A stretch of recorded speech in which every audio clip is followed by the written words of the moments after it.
les équipes du Monte Carlo Bay, nous sommes associés à cela, un événement pour nos clients, créé juste à l'instant d'un soir, qui est juste l'économie d'énergie, la protection de l'environnement, de la planète et tout cela. C'est pour ça qu'on a élaboré un menu autour de deux produits de saison, un poisson issu de la pêche durable, puisque nous sommes affiliés à Mr Goodfish. En ce moment, dans le potager, nous avons voulu travailler autour du chou. Là, quand je parle de chou, nous avons les choux, les broccoletti, les romanesco, les pak choy, les choux paumés, les choux frisés, les choux rouges. Fait que le menu va se décliner autour d'un poisson choisi, qui est la sariole et le chou. 12 personnes qui vont avoir l'exclusivité de manger. Bien sûr, on va cuisiner. Nous allons cuisiner sans électricité. Beaucoup de choses seront faites au charbon de bois, d'autres fumées, d'autres seront cuits par des marinades. Nous aurons la céréale boucanée. Le boucanage chez nous, aux Antilles, c'est un mode de cuisson qui sera mariné et fumé. Fumé à la bagasse de canne à sucre. Quand j'étais enfant, ma grand-mère, elle cuisinait pour nous, pour les enfants, les petits-enfants. Et elle avait une cuisine en terre battue. Et elle cuisinait sur ce qu'on appelle chez nous un fouille édifé, qui était simplement 3 grosses pierres posées à même le sol, où on mettait du bois et on faisait une braise. Et elle cuisinait dans ça sur son chaudron. Et elle faisait des repas extraordinaires et même les desserts.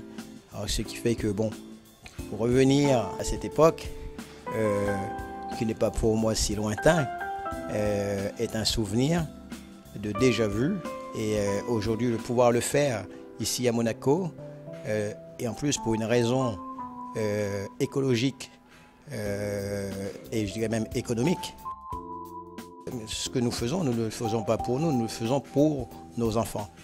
Et il faut qu'on apprenne à ne pas gaspiller et trop puiser dans les ressources naturelles. Alors, ce qui fait que moi je suis tout à fait en adéquation avec ce que nous faisons.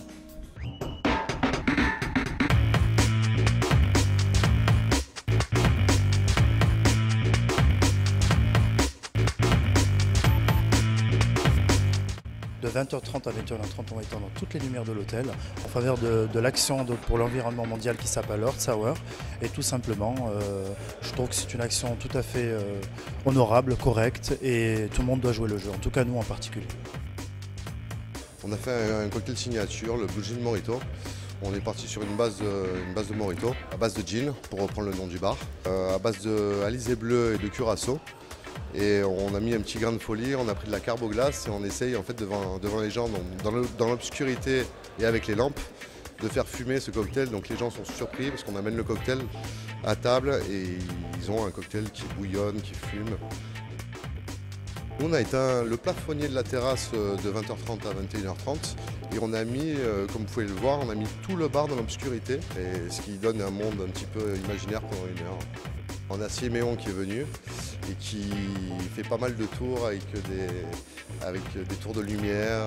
Les gens sont surpris, il va sortir une lumière de sa poche, le donner à un client, faire disparaître la lumière. Donc il y a tout un jeu de lumière. Et aussi un danseur professionnel qui sera costumé avec un petit costume tout fluo de partout. Donc on va avoir une bonne ambiance après.